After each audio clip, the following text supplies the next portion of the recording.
We're not going to start yet, Reed. This is Wayne. I'm on, but we're a little bit early. Great to be here with you guys. Pleasure to be here.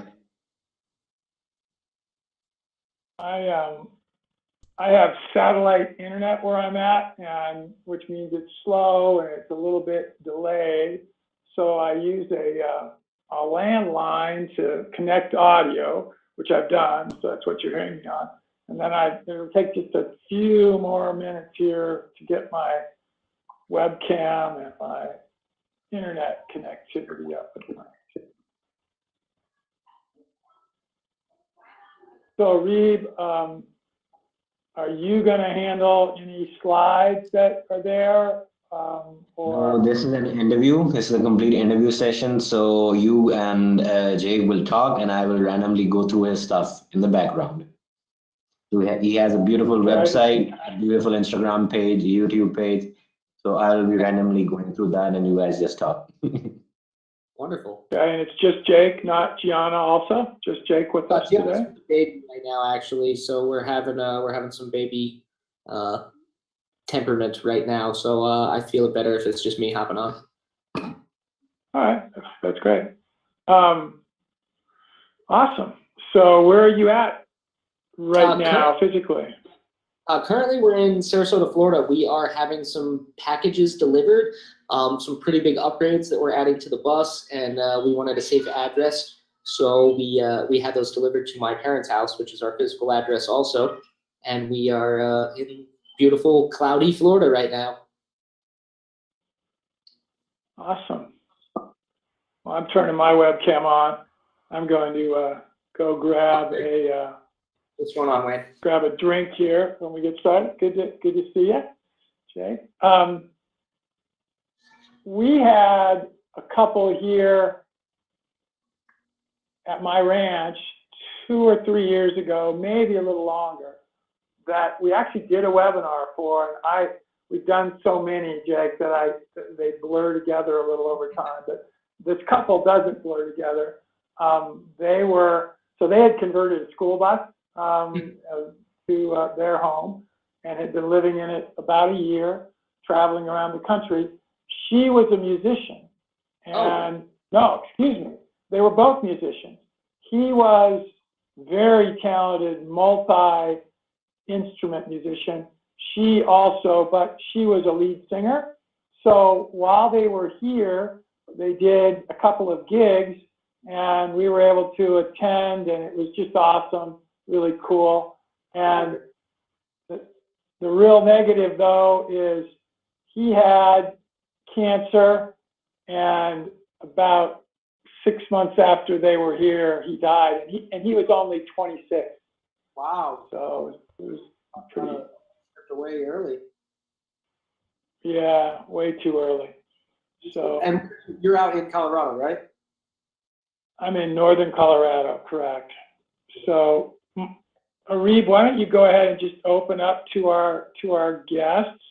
I'm going to walk away for a second and grab, like I said, grab a drink here to just keep with me. Really? Straighten up my webcam a little bit also.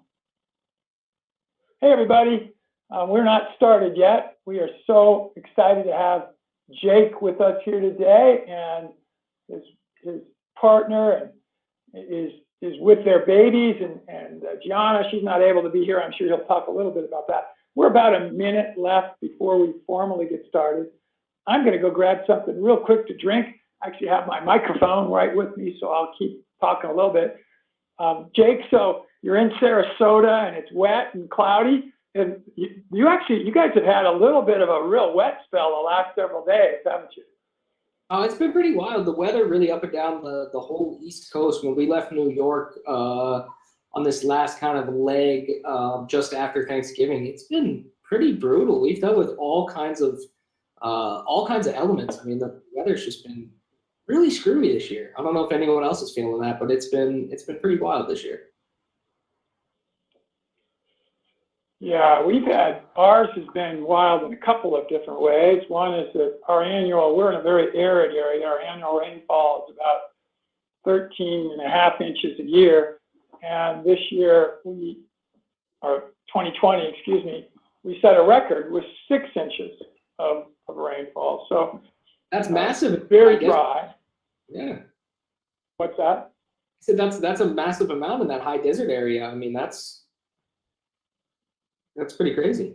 Yeah, I'm actually in the mountains, so pine trees all around me, but still very arid.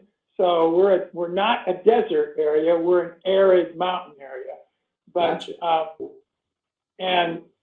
but again, 13.5 inches compared to 6. Our previous record for a low had been 7.5. So we broke that record by 1.5 inches.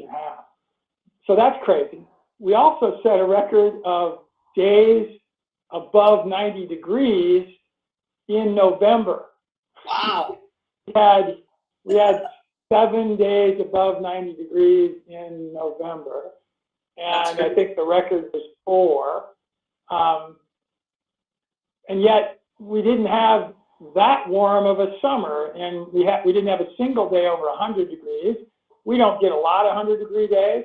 And if it's 90 during the day, it's rarely not 60 at night, if not lower. It's not at all uncommon to be 40s at night, any given night of the year. Obviously here in the winter now, it's a lot colder than that. But the last unusual weather is we had more days of over 60-mile-an-hour winds. That's impressive. And we're going to have one today. And fortunately, it's not happening yet. You'll hear it here in our studio when it does. And they're predicting 80-mile-an-hour winds, which is hurricane force today. We've had 130-mile-an-hour winds before. So that could be. Arib, why don't you go ahead and start recording?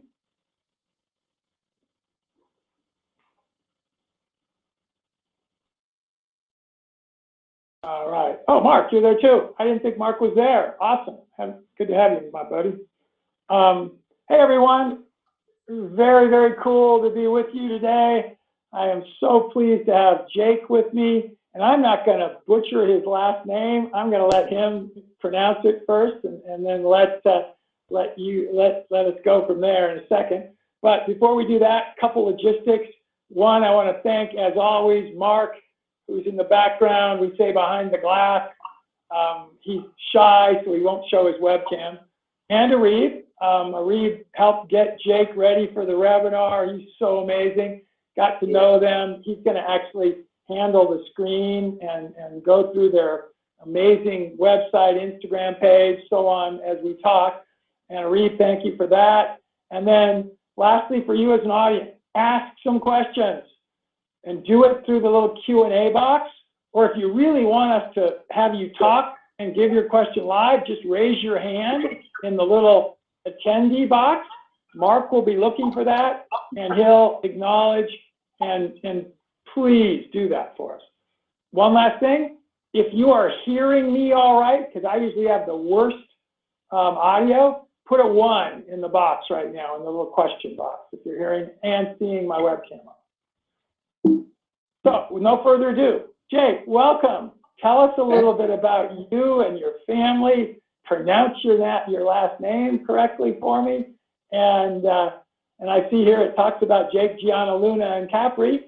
And actually, if you guys remember on the lead page that we had for these guys, I don't think the youngest one there, and maybe that's Capri, was born yet. So I think that Gianna was pregnant, and she actually was even pretty obviously close to being ready to deliver. So Jake, tell us about that a little bit. Last name is Bachowski for everyone out there. Bachowski. I am 32, almost 33 years old. My beautiful wife, Gianna, is just turned 32. And we have 2 amazing children, Luna and Capri. And like Wayne mentioned, Capri most likely wasn't born in the kind of the trailers and leading up to this. She's 5.5 months, and just the light of our lives, super happy, and a bus baby. She was in the bus driving around 7 days after birth. So she knows no other realm. Very cool. So tell us how you made this decision to become, I'll call you I'll call you wandering population. You know, there'd be lots of names. I think you probably even have a better name for what you call yourself. By the way, here's a picture, everybody, of their bus that Jake, I'm sure, will describe what he's done, and you can see how it looked previously now. That, by the way, your unit is smaller than the folks that were here with us before, Jake. They were probably, what's your total length of your unit? About 30 feet total. We're 30 feet in total. They were 40, I know, in theirs. So, yeah. So anyway, what prompted your decision, and how long ago was that? Give us a little of that history. Of course, yeah. So I was working in the hospitality industry, running restaurants and hotels. Gianna had a career in real estate. We had just bought a house. We were having a baby. Pretty much the American dream. You know, like everything seemed so wonderful. About a year into it, we both had this urge and this angst to uproot ourselves. This wasn't like our end goal. For so many people, I feel like that's their dream, is to have the house, have that. And when we got to that precipice, we were kind of disappointed. I mean, it wasn't what it was cracked up to be. So Gianna kind of began looking at just alternative lifestyles and what would resonate with us. And we kept stumbling upon van life, which was our first endeavor before our school bus. Back in 2018, we had purchased a Mercedes Sprinter van, where there's a bunch of pictures on our Instagram if you scroll down of our Sprinter van, and we traveled the country for a solid year and about a year and 3 months, and then found out we were pregnant and decided that we wanted to upgrade and get something a little bigger, a little roomier, and really make it for a family of 4 versus a family of 3. And that's when we stumbled upon a school bus on eBay, bought it 3 days later after seeing it, drove it home from Miami, and we've just been on this amazing journey to help people, inspire them to live their best lives, to follow whatever dreams they have, whether it's living on the road or skydiving or owning a business or just taking that leap, because you miss all the free throw shots you don't take. So we took that leap, and I have to say I've never been happier. The payoff is phenomenal, and just, you know, happy to share it with the world. Awesome. Again, you probably said it and I missed it. By the way, I'm a little distracted. My retriever just walked in, and he's one of my joys of my life, and he actually was having, in a nice way, the trots this morning, a little bit too runny of a stool, and my wife probably just let him in, and I usually close the door to my studio. I'm actually going to go do that because I don't want to be distracted by him. But could you tell us again, where was home physically before you made the transition here? So home is actually where we are now in Sarasota, Southwest Florida, just below Tampa. This is kind of our roots. My parents have a home here, and like I was showing Wayne, we have some huge upgrades coming for our bus, and we wanted to get them delivered to a safe location. So we came down from the New York area, made our way kind of zigzagging all across the East Coast here, and ended up here for our big package upgrade. By the way, everybody, I could ask Gianna and Jake hours and hours of questions. Jake here right now alone, but so I'm going to probably be all over the map. Jake, don't worry about some continuity of the questions that I have. You please bring up anything else you want to talk about that you think is important too. And then audience, please, you guys ask some questions. So either Arif or Mark, I'm not going to be looking at them, and I would ask that maybe Jake doesn't look too. We both sort of keep concentrating on talking to each other, but you guys ask questions if the audience has them. Where have you been so far? So once you got the bus and you got out on the road, where have you been able to go? Well, with the bus, we've kind of been, I don't want to say handicapped by what's going on, of course, because we live this lifestyle to go on an adventure, but we've been all up and down the eastern seaboard pretty much right now. We have big plans once our big packages upgrade batteries. So we're getting lithium batteries, which is like night and day game changer for living on the road. And we're going to head out west again. We really like the the culture out west, the amount of free land that our government gives us, and we really like the vibe out there. And for me, the whole scenery is just breathtaking, phenomenal. Growing up on the East Coast, I didn't realize what was over the continental divide. So for me and Gianna too, it's just been such a world of just experiencing new things, new cultures, new foods, and we've been all over except I think we've been to like 32 states, and Luna's been a part of all those, and Capri's just starting her trek out, so she's putting some miles under her belt. We're looking at the Sprinter here now and having various different views. How customized was that when you bought it? So how much work did you have to do? It's beautiful, by the way. I hope everybody's seen something like it. I have multiple friends that have Sprinters. They're a lot less stylish. I'm trying to think of a nice word here for them, not for you, than yours is. Most of them have multiple dogs, so they've got to leave places for them. And anyway, but was yours somewhat remodeled, or what did you do to the Sprinter? No, the Sprinter, if you scroll all the way down, I think it's our first or second picture on here, we were a blank slate. We bought this Sprinter from a rider leasing like trucking company, and it was used to deliver seafood in Florida. It was originally from Ohio. It had 113,000 miles on it, and we had no idea what the hell we were getting ourselves into when we bought that. So it was a complete ground up, just a whirlwind build, I guess you could say. We did a lot of the roughing work, and then Gianna's uncle, who's a master woodworker up in New York, he helped us with all the cabinetry and getting the inside what it looks like. The guts and everything like that was just a labor of love. We had a little help down in Florida with that too. So it's really the community. I mean, it's people coming together and offering advice and even their time or extra materials they have. There's nothing like building a home on the road. Like, there's nothing like it. I mean, if you want an adventure and you want to test your marriage, I would highly recommend that you build a Sprinter or a bus or some sort of other overland vehicle. Did it have any mechanical issues? No, when we purchased it, it was pretty good. I have a code reader I bought off of eBay. It's like a scan tool diagnostic, and I would definitely recommend anybody who's looking to get a van, a Mercedes van, purchase one of these. And we were able to go through and look at all the fault codes, see when they were cleared, see kind of what everything was going on. So it was they had 3 Sprinters on the lot, and the one that we chose had the least mechanical issues.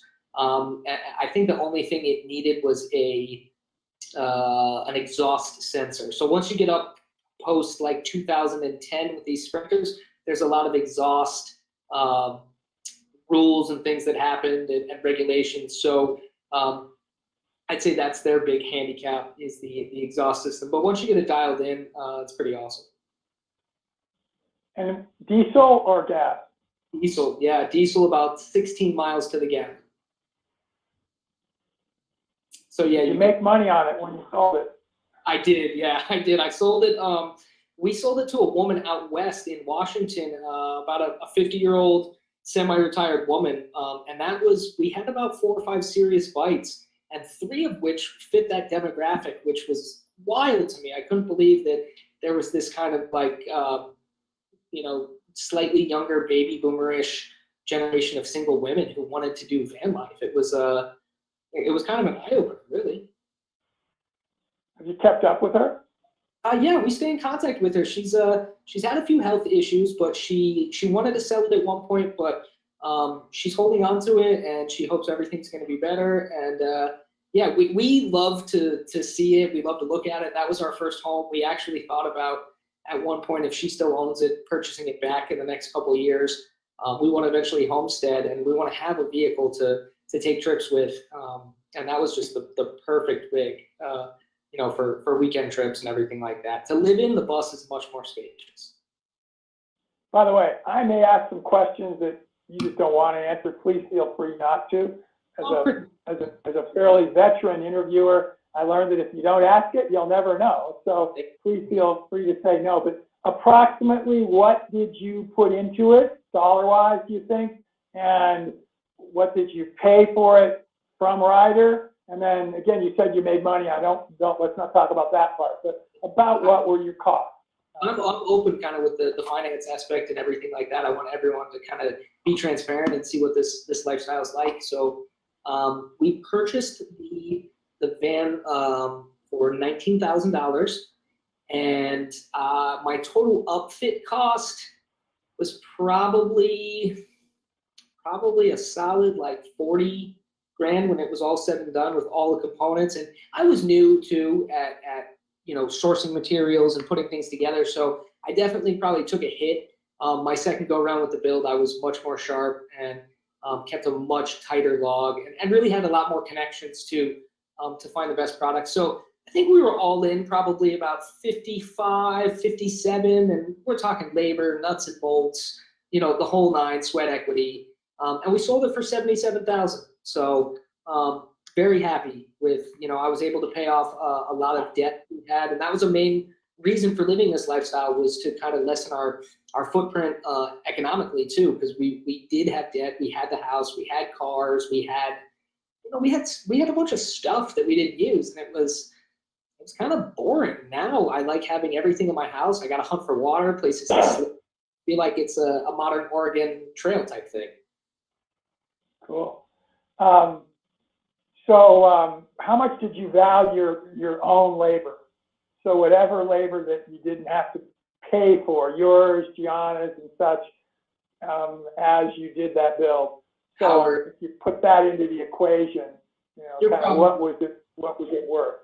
Yeah, you're probably talking another, I don't know, we put about 300 hours into it ourselves, I'd say, and then her uncle put another probably 200 in all of the woodworking that he taught me so much, but my skill set was nowhere near his. So it was kind of like, hey, you scoot over, I'm going to tackle this part, and you can watch and learn. But there's probably a solid another, $15,000 in actual sweat and labor that we did on our own. We did everything, yeah.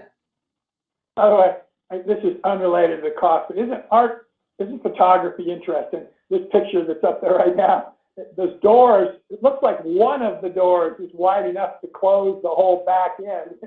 It's just the perspective of it, the way that the picture is taken and such. Gosh, I'm so happy you're willing to be so transparent about the cost, because again, other people are looking at this and thinking about it. Again, I'll just tell you, you did an amazing job with it. How self-sufficient was it, let's say, on the road? I think I maybe see a smaller generator. I do. I see probably a 2K generator there in the back. It didn't look like you had any solar panels on it. How long could you be off-grid comfortably with that? That one, for a family of three, we had 300 watts of solar on the roof. We carried the backup generator, which mostly ran the air conditioning. The hot water ran, we could turn the engine on and use our DC to DC charger. Comfortably, our big Achilles heel in that build that I didn't foresee was fresh water. We only had about 24 gallons of fresh water, which, if anybody who's living this lifestyle, doing anything, that's chump change unless you're a single person living very minimally. We could do about 3.5 days fully off grid. That's no hookups, just the sun and our diesel engine in the van. In the bus, I can do a week to 10 days, 100 gallons of water, 400 amp hours of lithium, 960 watts of solar. The only thing that's plugged into the inverter is our outlets. So we never have our inverter on unless we're charging cell phones or anything that takes a 120. Our fridge is 12 volt. We really honed our stuff down in the second build with the bus and wanted to be like, boom, 12 volt fridge, 12 volt AC, everything's 12 volt to really save on the power. So the bus is a fully functioning 100% 10-day off grid. Longer if you're obviously not showering and being very minimal with like dishwashing. We cook 3 square meals a day. So believe it or not, washing dishes is the largest source of burning water. Showers are quick and easy. We have a low flow shower head too. And obviously you drink water, but you're not drinking 20 gallons a day or anything like that. So washing dishes really burns you. So yeah, I'd be comfortable saying that up to 13 days, probably a fortnight. Yeah. And with that said, gray water, black water storage, how much do you have in the bus? Yeah, in the bus, so we went with 55 gallons of gray water and 0 black water, 0 black tank. We went with the compost. We had very cool. We had the black tank in the van, and we learned super quickly that that's kind of an inconvenience, to be honest with you. The creature comforts are there. It's nice to sit down, porcelain flush, you feel right at home. But only having like a 9-gallon black tank is really detrimental also. Most of the time we leave our gray tank open because it's just our sink water or shower water, and we use like a Dr. Bronner's type Castile soap. It's not bad for the environment. So I mean, I think I've had to dump gray like twice maybe when we've been in like more urban areas and we keep that gray valve closed. Tell me about the compost toilet. Does it have any odors? Was there a learning curve with it? How much did it cost? And if you can, tell us the brand, because there are people out there I know that would love to. So the most popular brand that everybody probably knows of when they hear composting toilet is a Nature's Head. We did some research on that. They're close to $1,000 in price, and we did a comparison shop with a brand called the C Head, like C as in the numerical or the letter. And we like it. It's very simple. It's very rudimentary. There's definitely a learning curve to it. The right amount of composting material and the type of composting material really matters, at least in our application. Odor-wise, if you let it build up for 10 days, or you're having like maybe the trots, like your dog or something, you're gonna want to empty it out a little more. But I'd say we get a solid week to it. It's very simple. You pop it off. Dump it into a plastic bag, or if you're in an area where it's okay to spread the compost, then go ahead and do that. We're using red cedar chips, and we actually put our coffee grounds in there too, and that kind of helps cut down on the odor. But it's there's definitely a learning curve. It has an outlet or an accessory to pipe in the urine to the gray tank. I probably should have done that, but I had already tiled and done everything. Hindsight's 20/20. So it has like about a gallon jug, of the urine, and you're able to just dump that pretty much in places, parks, bathrooms, not parks, but in bathrooms, in parks, things like that. So we normally empty that about once a night. And do you have a separate maybe air exchange system in the bathroom that's helping it all with maybe whatever odor there might be? Absolutely. So we have our vent fan that we put that on, and the window is always cracked in there. We have a bathroom window, and then we have a secondary USB fan that we just have in there for circulation on maybe a hotter day, or if it's had a bit of usage. But it has a sealed kind of stopper that goes on the top, so you remove that before you use the number 1 or the 2, and that has a really good rubber seal, and I think it prevents odor pretty well.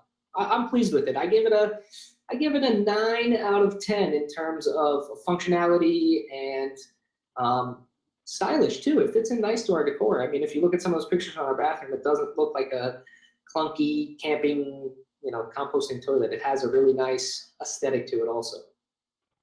We try to find some of those and then stop on them when we get to them. By the way, very, very close to my heart right now, I have a 40-foot 1992 Georgie Boy motorhome, Class A, that I'm in the final stages of remodeling. Nice. And literally all that's left is the shower and the toilet. And right now, I do have a black water tank and I have a traditional toilet. I want to replace it for the composting and then get rid of it. I'll just leave the black water tank. Honestly, there's no reason to even take it out. This thing's got masses of storage, which is probably what you've heard from the motorhome perspective.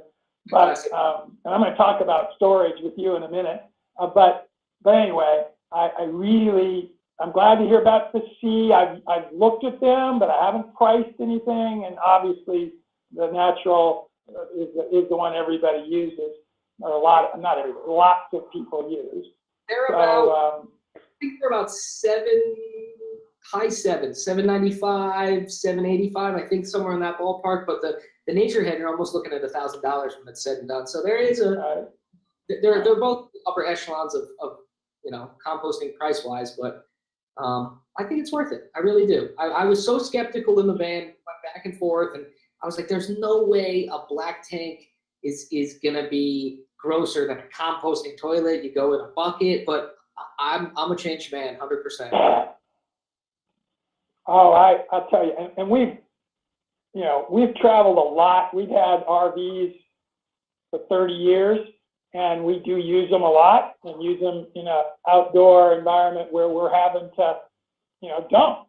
And frankly, it's that black water that's the only issue, because you can dump gray water anywhere. I mean, the fact is, honestly, folks, from my perspective, where I come from, it's good for the environment to be dumping. And some places it's not legal. You want to be careful to follow the regulations. But the reality is, most places it's going to be very beneficial to be dumping your gray water.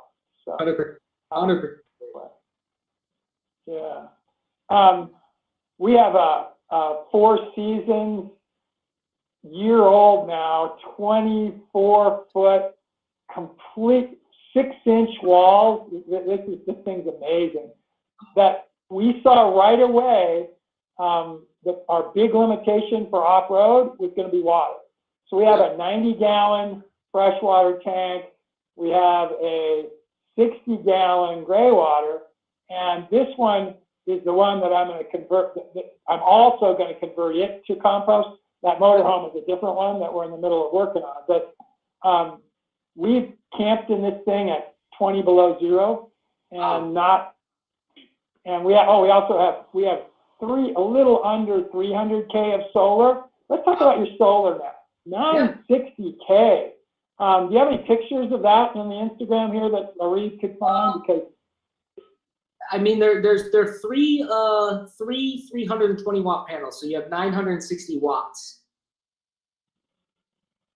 Okay, you're 960 watt. Well, no, that's right though. But so they're each 320 watt panels, correct? Yeah, from Renogy. They're great. My panels, I have three. They're rated at 100 each.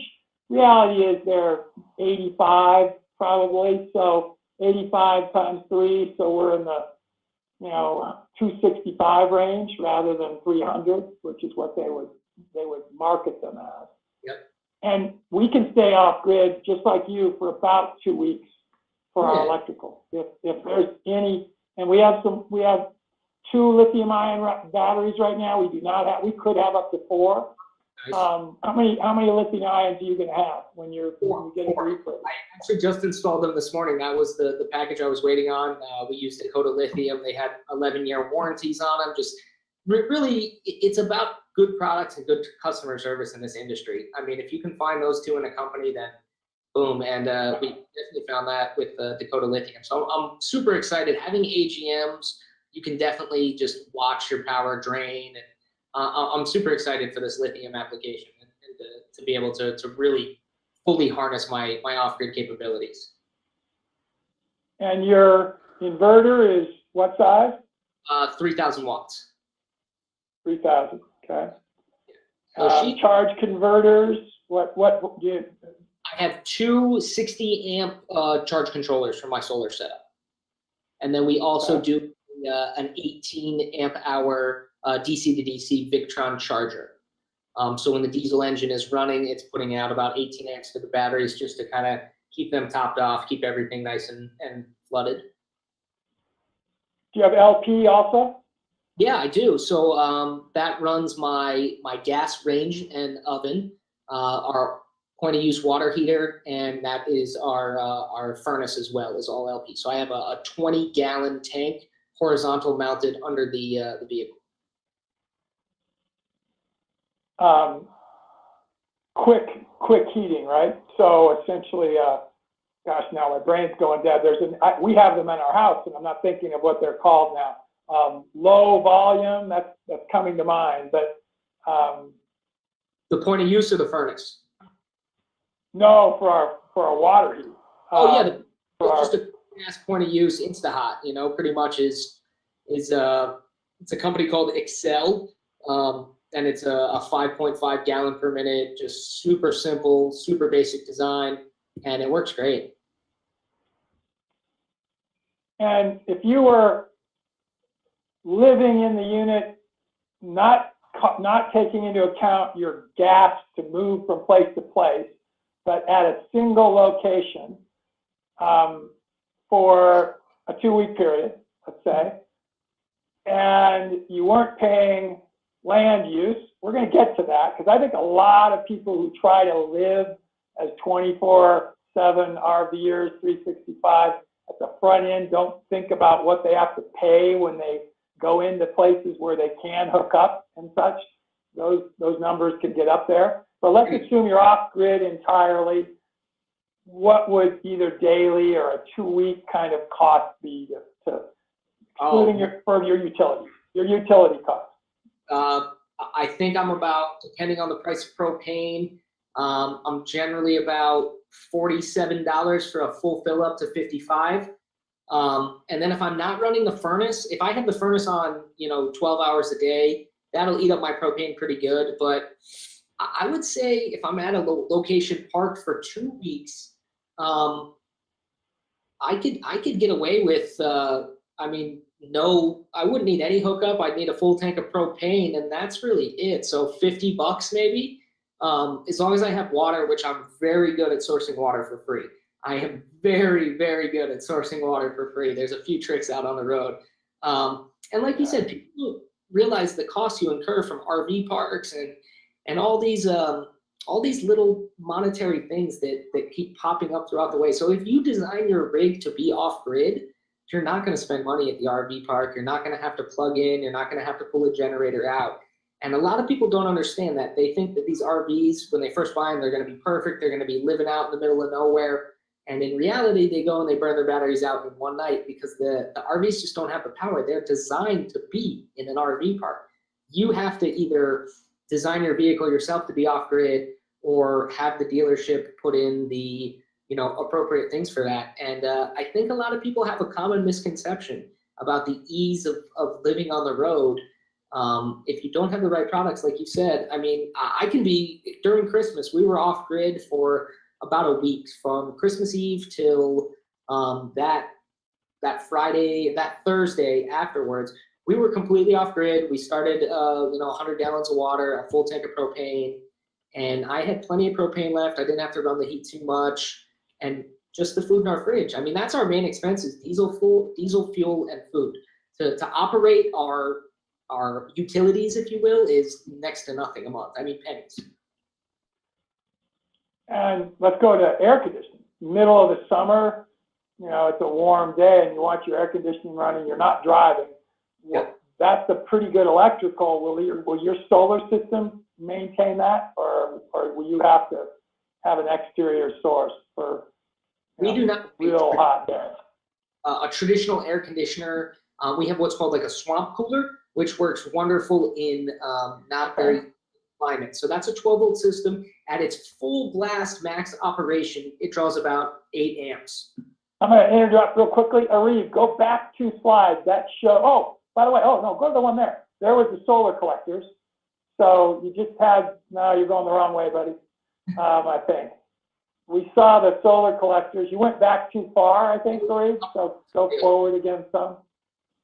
It's a video. Yeah, it's a video, so I cannot run it. It's running on itself. Stop there. There we go. No, one back. 2 back now, Arif. I want to show the compost toilet.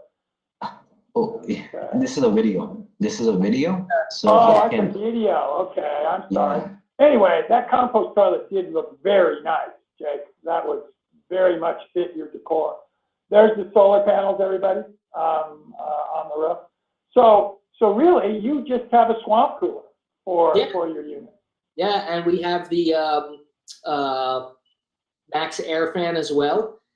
that helps draw in a lot of air. But we perpetually chase good weather, in essence, or the theory of good weather. It's supposed to be good weather in Florida in the wintertime.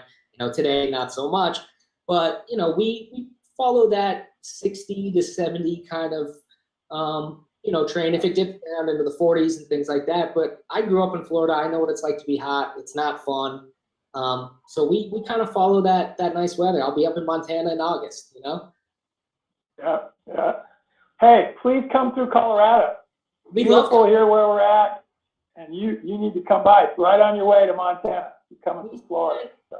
We spent about 6 weeks in Colorado, in the Denver to Loveland to Colorado Springs area, kind of all up and down that 25 corridor. But we're about an hour north of downtown Denver. We're in the foothills. Look at our website, or Eve will give you the links and such. You'll see how beautiful it is. But we're only an hour from DIA. We're only an hour from downtown Denver. We're right in between Loveland and Longmont, if you remember where that might have been. We were Fort Collins, just a little to the north. But yeah, so now let's go to the risk of buying that van. Buying that bus. There was a lot more of that, I assume, of maybe not getting what you hoped for than there was buying the van, right? School buses. So that was, we had originally wanted another van. We liked the Mercedes platform. The Sprinter was great. We were going to continue living van life, just doing it as a family of 4. And this was right around when COVID was really starting to have a big uptick around April, late March, April of 2019. And we were going to be working with a dealership out in California, and we had kind of, really put some great things in place. We were going to do some advertising for them in return for a monthly stipend with the van. It was all going to be great. It was this beautiful, picturesque thing. And then their advertising budget was froze due to COVID, and we were like, we had cash in hand from the van sale, but we didn't know what to do with it. And we started just looking on eBay at just different vehicles, just obscure things. And the first school bus we looked at is the one we purchased. So we went back to it, and it was it's turned out to be quite a gem. And what's really cool is it's a Freightliner bus also, which our van was a Freightliner. Mercedes makes them, but they're badged under Freightliner. So we got this second Freightliner, and it's been nothing but a dream. I mean, I've had, knock on wood, no mechanical issues. The engine is strong. I had all the maintenance records, no rust. And it was a handicap bus, so it was built on this huge full-frame chassis, but they just kind of chopped it right at the back. So you have all the benefits of a giant big rig, suspension, airbags, huge powerful diesel motor. Everything is industrial. It's meant to. We bought it with 200,000 miles, so it's going to run for another 300,000 easy. What do you think will be the first major mechanical you might say? I talked to a gentleman who works in a bus garage in New York, and he's very familiar with these. And he says that some of the diesel injector ports, he said they vibrate, break off, but not a terrible fix. And I'm pretty good at PM maintenance, so hopefully we're going to take it into a truck center here before we leave Florida and kind of get everything flushed out and ready to go for out west. Because out west, you guys have dust, and it's just a whole nother ballgame driving out there. A little more detail on the engine, yeah. Either cubic inches or cc's, and its age. It is a 2005, so not that old, 15 years. It's a Mercedes M906. It's a 6.4 liter twin turbo industrial, same motor you would find in a lot of Freightliner big rig trucks. So about 280 horsepower, I think it has. And then it's geared really well. So being that it was in kind of like the valleys and mountains in California, it was in the Central Coast. It's geared so well. So it's governed at 63 miles an hour on a flat straightaway. But if you're climbing uphill, you have plenty of power to go. I don't ever have to throw on my hazards, the 40 mile an hour trucks that are climbing and stuff. I'm able to be at about 50 miles an hour while climbing with a 21,000 pound vehicle is pretty cool.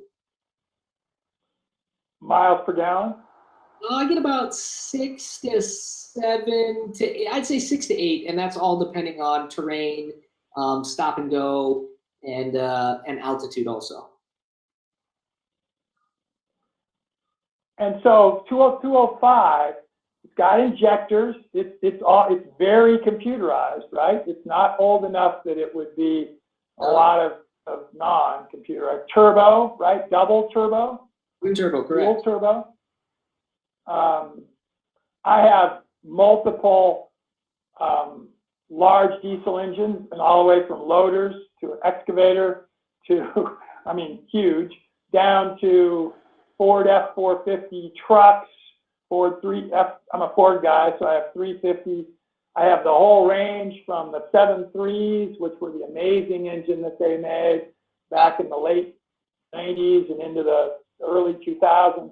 I have the really bad 6.0s that they made from 03 to 07, middle of 07, and then the 6.7, which had a bad reputation and actually has gotten a little worse even.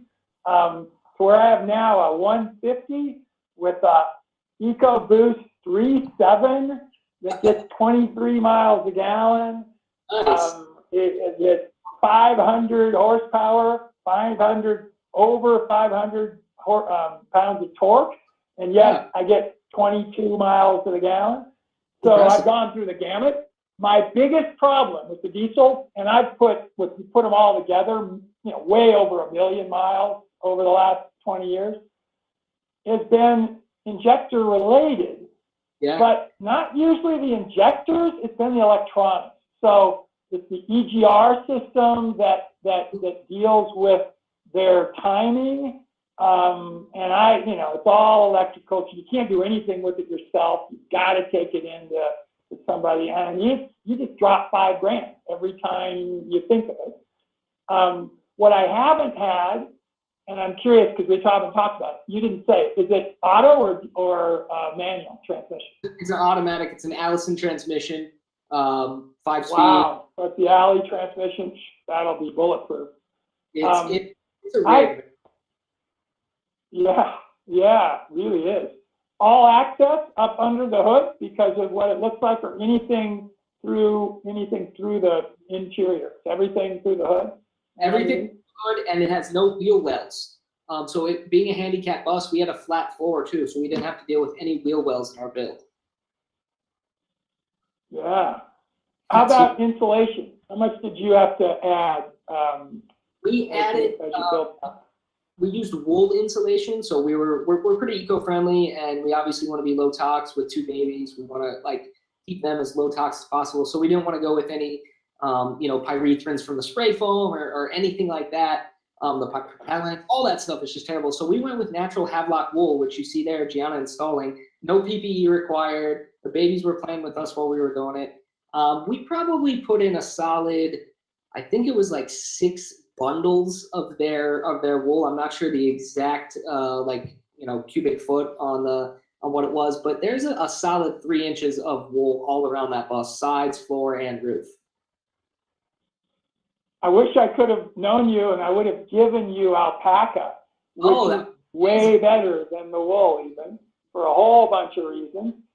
It's R value, non-flammable at all under any circumstances. That's an advantage of alpaca, but we could go into a lot of that. Next time you want to do something on the insulation side, I'll make sure we hook you up with a bunch of alpaca. Absolutely. We call it fleece, by the way. So what about storage? Yeah. And, again, you got 3 women there. It's only 2 of them right now that are really an issue, but there's going to be 3 coming up. And they got to store some stuff, they got to have wardrobes. They got to have some of this kind of stuff. So tell us about that. In the back of the bus in our garage, we have a dedicated space that has hanging clothes. So things we don't wear that often. Gianna has dresses. We have some heavier coats. I keep a suit for some reason in case I ever need one, I guess. I don't know. But those are kind of our hanging clothes. And then Gianna's really awesome about minimizing. We have our overhead storage behind our, like above our bed where we sleep, and that's where we keep our clothes. I'm pretty minimal. I got a pair of jeans, 3 pairs of shorts, some t-shirts, underwear, and socks. She obviously has her girl stuff, but a lot of the interior cabinets and things have her shampoos and makeups. The girls have the toy bins underneath their the benches that doubles as their toy bin, and all their clothes are in it. So quite a bit of space in there, quite a bit of space. And we're able to fit everything in there. We also have the side garage access where we keep tools and all my little things I can't part. We also have an access hatch, so we keep our dirty laundry down there.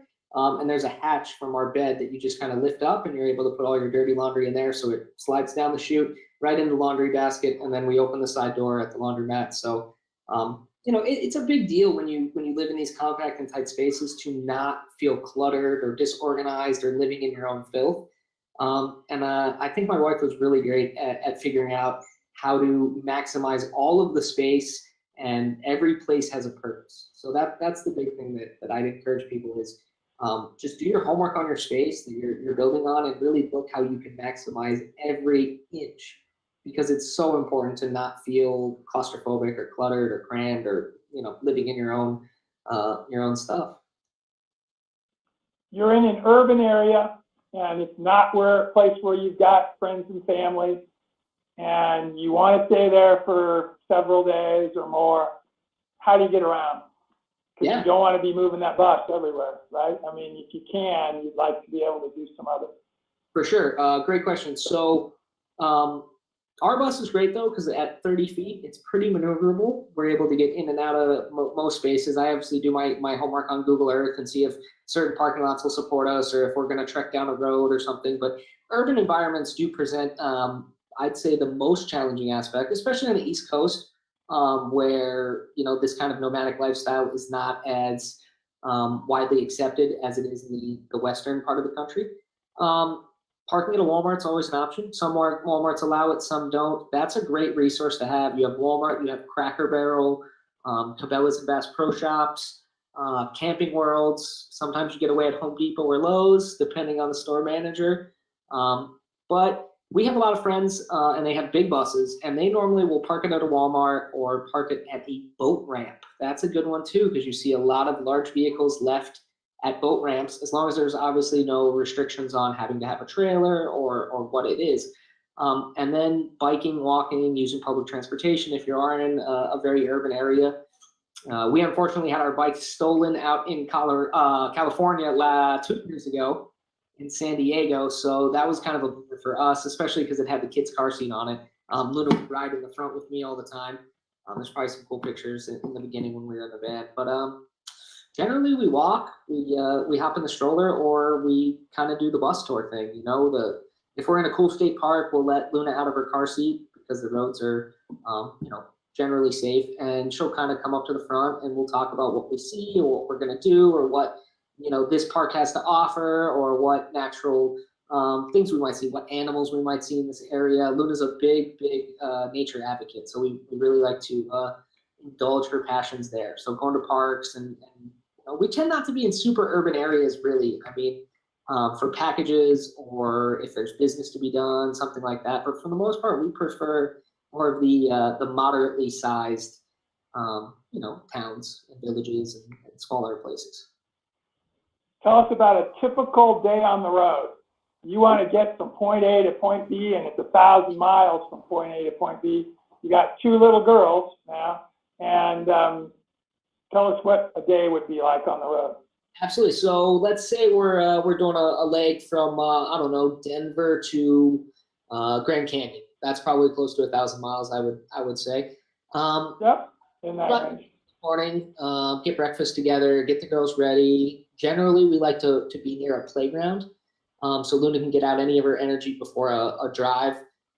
We'd probably, I'd say, drive about 11 o'clock, go till 1 or 2 in the afternoon if the girls could make it. Capri's great; she sleeps in the car, so that's not a worry at this age. Luna, we have to keep a little more entertained. We'd probably set up shop, lunchtime, hang out, do more playground, or find a cool nature area or a body of water. And then we'd stay there until the duration of, I'd say, early bedtime for the girls. We'd do dinner, we'd get everything ready. And then instead of them going down in their beds, they'd go down in their car seats, and I would proceed to drive as much as I could at night.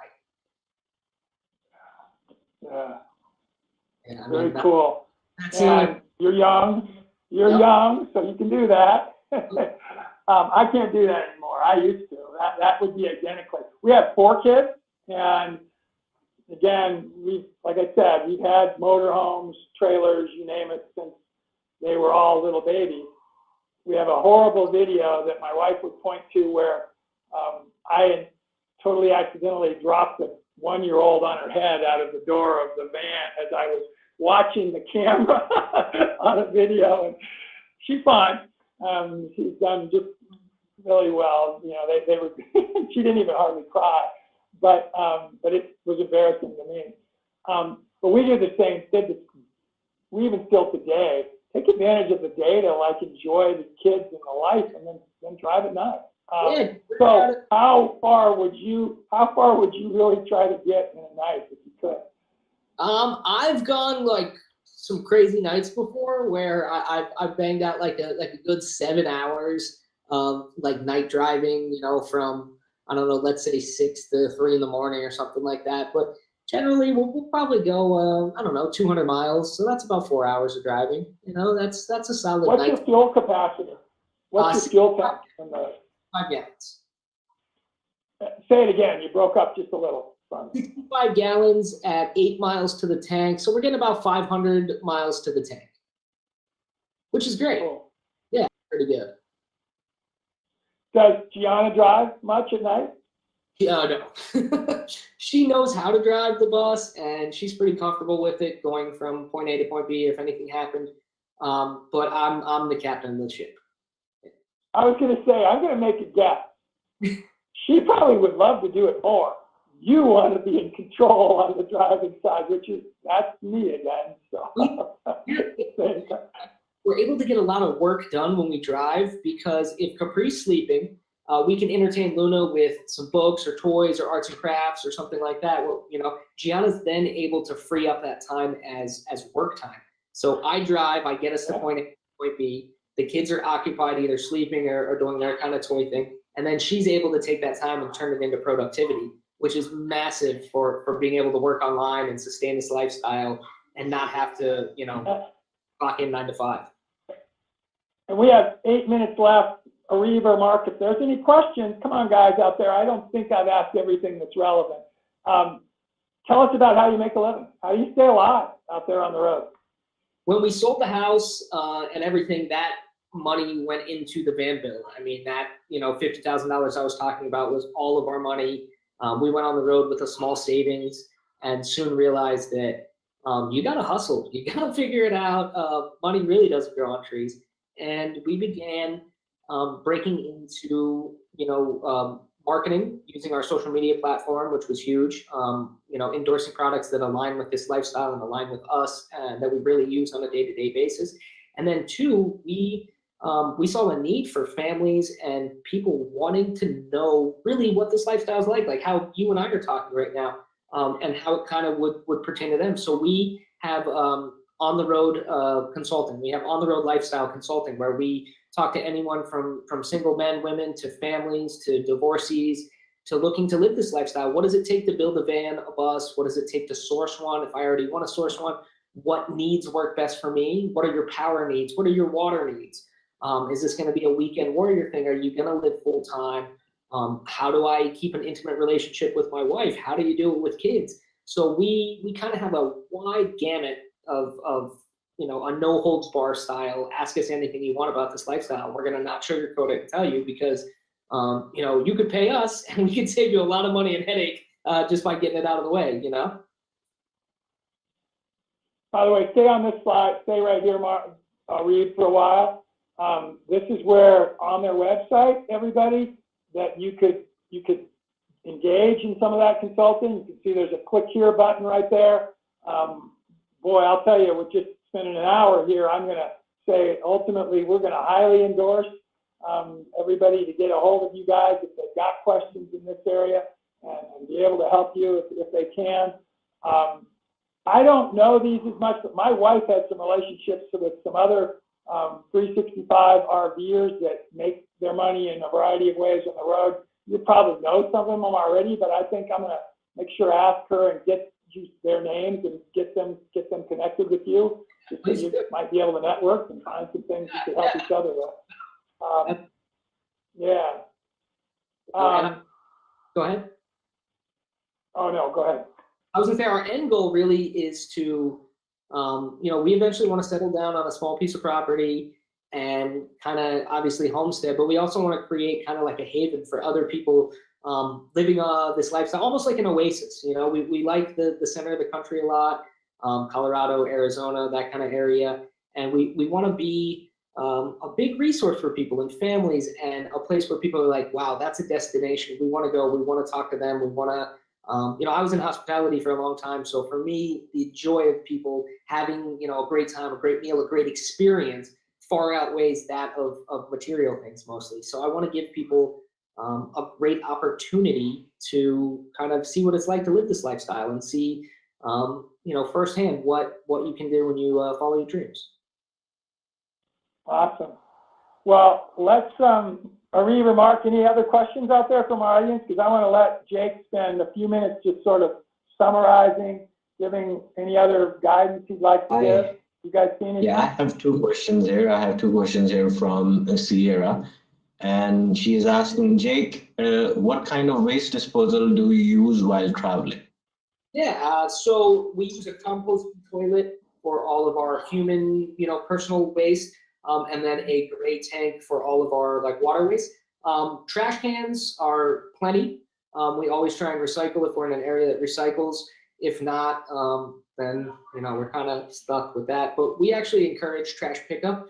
So wherever we go, we like to beautify a spot. So spend 10, 15 minutes to pick up the spot while you're there. And it really makes a difference, and it makes an impact on other people when they see you caring about a spot. Even if you don't live there, I have Florida tags. I'm in Wisconsin, and I'm picking up trash at the park. It kind of stimulates something inside of them to say, hey, you know what? I'm going to pick up trash today. Or if everybody were to pick up one piece of trash today, imagine what the world would be. So waste disposal on the road, kind of got off track, but we use garbage cans, recycling centers, and any place that's not nature. Okay. By the way, our wind is just starting. Those hurricane kind of winds. I don't have my weather station in my studio here, but I'm guessing we're having some 50+ mile an hour stuff right now, and it just gets distracting. I hear it in the background. But what else? What's the other question you have there, Ari? By the way, Sierra, I think, unless it's a different Sierra, is one of my staff people, and we're going to have a staff call that follows this. So great question, Sierra. And if it's a different Sierra, thank you. That's a great question. That's ours. What do you have? Okay, the next one is, how do you make money on the road? I think you just said that. Yeah. By the way, keep going. If you give some other thoughts, but anyway. Yeah, just being resourceful. If you have a passion, if you have a hobby, if you're good at something, one, if you're really good at something, never do it for free. And two, learn how you can monetize your passions into a lifestyle. I love motivating and talking with people. My ultimate goal is to be a hospitality motivational speaker, to go into these places who are seasonal restaurants, country clubs, and really amp people up and know that what they're doing is an important job, and two, make them proud of what they do. You have to be prideful in what you do. There's something to be said about taking a job and seeing it through. Unless you test yourself and you see something all the way through till the end, you're never really going to know your full potential and capabilities. So, in that financial aspect, I didn't know how I was going to make money. I knew that I had a family and I needed to provide for them, and I was going to find a way come hell or high water. So getting out there and just doing what you love, even if you don't think you could make money. I never thought I could make money for talking to people on the phone and consulting with them and giving them advice on how to run their lives and giving them my expertise, which I never thought was an expertise. But I'm out here, I'm doing something, I have this firsthand knowledge, and that's value. Put value on your craft. If you're a woodworker, if you're a bartender, if you're a musician, if you're a gardener, put value to your craft, because there's always somebody who wants to listen to a passionate person. There's nothing more amazing than hearing an orator speak and captivate you and you get chills, and it makes you want to, it compels you to go out and do something. So I challenge everybody to find something that you love and to make $1 off of it, and then see how you can make $2, and then see how you can make $1,000, and then you've made a living, you've made an income, and you're supporting your family with what you love to do. And there's no better, more joyous feeling in the entire world than waking up in the morning and literally being happy to go. About how many hours of consulting do you think you'll do in January, based on history? And how much of that do you do versus what Gianna does? Gianna does a lot more design questions, and she does a lot more moms that call in about family stuff. So women have a lot more questions that I'm just not able to touch on from my male perspective. I'd like to say that I'd like to be in the, I'd probably say 200-hour mark this month. Things are really picking up, especially, you know, I don't like to use other people's misfortunes, but this COVID thing has really sparked people's interest to live nomadically, live more independently, and live more purposefully. So I've had a lot of calls from fathers, businessmen, people really engaged in the business world, making, you know, large sums of money, that are looking to leave that behind and start living, start knowing what it's like to see where your food comes from, to know what's going into your body, to hike, to get out in nature, to smell what the sun smells like when it rises over the mountains in Utah near a waterfall. I mean, indescribable things. So I'd like to be on a call every day, 5 hours a day for the entire month, helping people out and just making them realize whatever dreams they have, that they're easy and they can come true. So 200, I mean, that's, again, divided by 30, that's 7 hours a day. That you're probably reaching about the max of what you want to be doing. Yeah, and I've kind of been looking at those numbers, and I like to set high goals. So that's kind of where I want to be. I mean, you know, if we offer half an hour and hour sessions, if you find me on Instagram and you say, hey, I got $10, let's talk for a half an hour, I'm yours. You know, I want to help people. It's not about the money for me. It's about helping people. So if you're watching this and you just need to talk to somebody, DM me. I got no problem. We answer everybody's messages. Nobody's too small. You respect everyone. The janitor, the CEO, the car wash, the McDonald's employee, the dentist, the doctor, everyone deserves respect. Very cool. I have one question. Last thoughts from you? Yeah, oh, you have another question? Go ahead, Reese.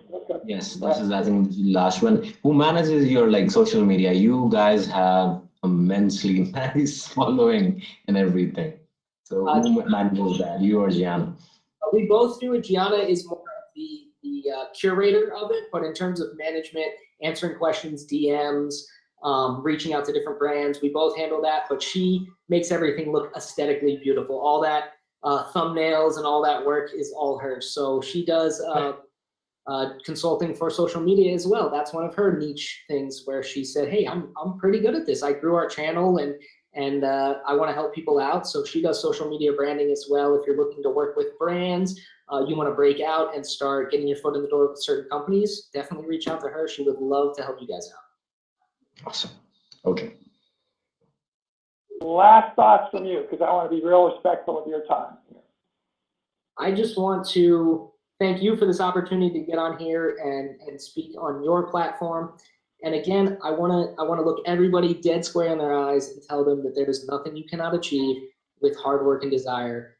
Start believing, start putting positive energy out in the world, start realizing that the things that happen to you are under your control. You know, when my daughter cries and screams and I get upset, I thank the world for giving me an opportunity to get closer with my daughter. I'm able to calm her down. I'm able to figure it out. Thank the world for your problems, for getting closer and deeper and more in tune with yourself.